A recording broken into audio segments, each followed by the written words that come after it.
In 2009, I was sailing from Ecuador to New Zealand. The first 6 months were with my parents. Little did I know during this time they were scheming, and the idea was to leave the boat with me in the Kingdom of Tonga, about 1,000 miles due north of New Zealand.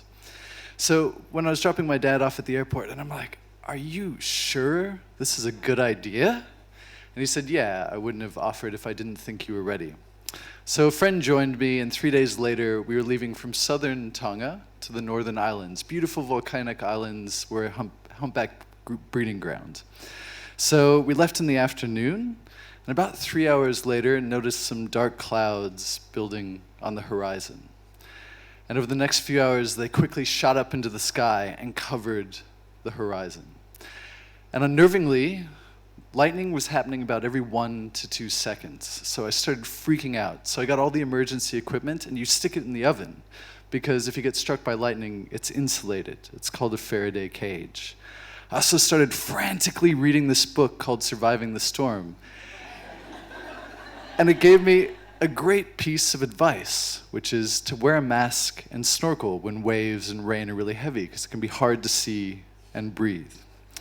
So right on dusk, this wall started to creep over us. And this frothing white wall came along the water. And when it hit, the water felt like gravel hitting you in the face. And the noise is insane. It sounds like banshees screaming as the air cuts around the rigging. So I started getting knocked over by waves and getting up, grabbing the helm because I'm outside in the cockpit. Because you have to keep the boat under control, because if you get sideways, you get rolled and then you lose your mast, and then you have absolutely no control. So it was immediately out of control. I started screaming at the top of my lungs for my friend to come up to help, but he was violently vomiting and incredibly seasick downstairs. So then I started to feel this thing hitting me in the back of the head.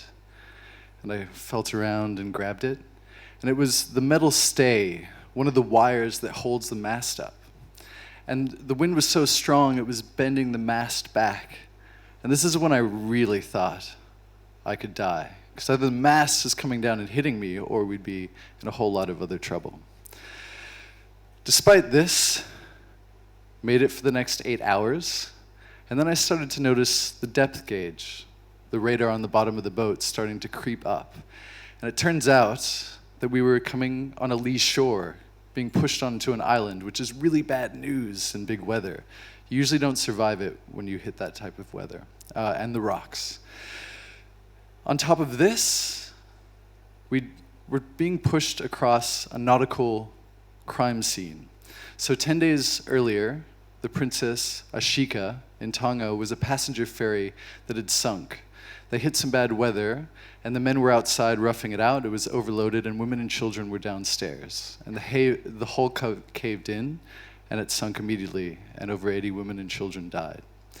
So we knew we were being pushed right over this watery graveyard. And so as I watched the depth sounder tick up, the wind began to increase, and I saw 30 feet, and again I really thought, this is it.